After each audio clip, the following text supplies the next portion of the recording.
এতিয়া কেইজনমান মানুহে ফোন কৰিছে, ডাইৰেক্ট মোৰ ফোনলৈও ফোন কৰা নাই, কিছুমান মানুহৰ মানে মোৰ ওচৰত ৰৈ থকা মানুহ বা মোৰ ৰিলেশ্যনৰ মানুহক ফোন কৰিছে।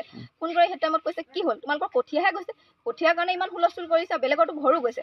আপুনি কওকচোন, ঘৰ আৰু কঠীয়াৰ মাজত অলপ পাৰ্থক্য আছে, যিহেতু আমি সকলোৱে খাব লাগিব, হয়নে? খাই বৈ আমি জীয়াই আছোঁ।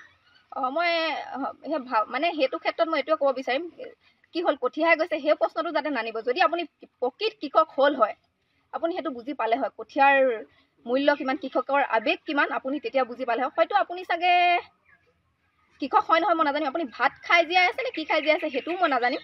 আপুনি জানিব কি কাৰণে মোক এইটো কথা কৈছে, বহুতে ভাইৰেল হোৱা কথাও কৈছে। মোৰ তেনেকুৱা কোনো উদ্দেশ্য নাছিল। আৰু সেইদিনা ভিডিঅ'টোৰ কথাও মই লাইভ দিছিলোঁ, ভণ্টিয়ে ভিডিঅ' দিছিলে। সেইটো টাইমত আমি আগতীয়াকেতো সাজু হৈ থকা নাছিলোঁ।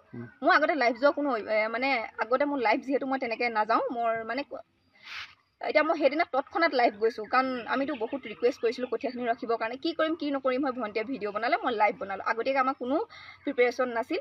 আৰু যদি প্ৰিপেৰেশ্যন আমাৰ কেনেকৈ থাকিব, আমাৰতো কোনো এতিয়া মানুহে কৈছে ভাইৰেল হ'বলৈ কৰিছোঁ, সেইটো কি আমি আগতীয়াকৈ গম পাইছিলোঁ নেকি? আমাৰ ইয়াত আমি মানে গমটো পোৱা নাছিলোঁ ন। ভাবুকি ভৰা ফোনবিলাক যি আপোনাৰ পৰিয়ালে কাৰোবালৈ কৈছে, কেনেকুৱা ধৰণৰ কথা যে কঠীয়া মানে এনেকৈ আৰু ধৰি লওক কঠীয়াহে গৈছে, তাৰ পৰানো কি হ'ল, কঠীয়াটো মই দি দিম। আৰু এই কঠীয়াটো দি দিয়াটোৱে সমস্যাৰ সমাধান নেকি? নহয় ন। কঠীয়াটোতো আমাৰ ওচৰ চুবুৰীয়াই দিব। এই প্ৰসংগটোৰ পৰা সম্পূৰ্ণ আঁতৰি থাকিব কৈছে নেকি? মই মানে কি মোক মানে কিছুমানে কৈছে কঠীয়াটোৰ কাৰণে কিয় ইমান লাগি আছা, মানে কিয় লাগি আছো, কঠীয়াহে। আপোনালোকে প্ৰকৃত কৃষকসকলে ক'ব কঠীয়াহে, এনেকৈ যে ইমান কৈ দিছে ইমান সাধাৰণভাৱে কঠীয়াহে। মানে কেনেধৰণৰ মানুহ, মানে আপুনি কেনেধৰণে বুজাব বিচাৰে? মানে কিনো বুজাম, যোনে কৈছে তেখেতসকলে হয়তো গম পাবই ন। বিশেষ মই একো নকওঁ, তেওঁলোকে গম পাইছে। আৰু এটাই মই লাষ্টতো বাৰম্বাৰ মই অনুৰোধ জনাই আছোঁ, কঠীয়াক আপোনালোকে পলিটিক্স নকৰিব। কঠীয়া হৈ অসমীয়াৰ আৱেগ হৈ জীয়াই থাকিবলৈ দিয়ক, কঠীয়া হৈ থাকিবলৈ দিয়ক। ইয়াত কোনো মানে পলিটিক্স নকৰিব। ঠিক আছে। আপোনালোকে কঠীয়াক লৈ কোনো পলিটিক্স নকৰিব। কঠীয়াখিনি যে মানে আমাৰ গৈছে, সেয়া এজন প্ৰকৃত কৃষকে বুজি পাব, কঠীয়া হেৰুৱাৰ দুখ।